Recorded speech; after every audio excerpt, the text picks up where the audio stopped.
қауіпсіз ережелерді сақтауымыз керек?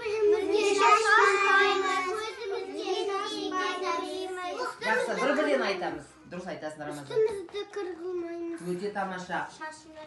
Шашымызға шашпаймыз. Жақсы. Үстімізге шашпаймыз. Жақсы. Лақтырмаймыз, әпеше көзіне кіріп кетеді. Өте тамаша. Тағы да. Ал жаңа ойнап біткеннен кейін біз қандай ережені сақтауымыз керек? Жинаймыз. Сосын реттеп саламыз. Өте тамаша. Жинаймыз және реттеп саламыз орнына. Жақсы.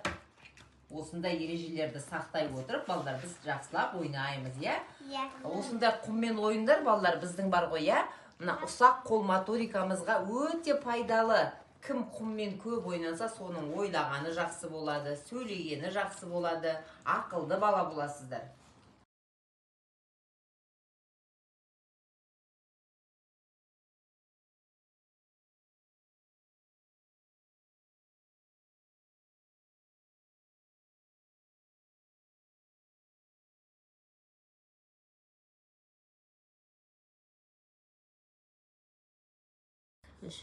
Нұрсезім, қазір біз ойын ойнаймыз.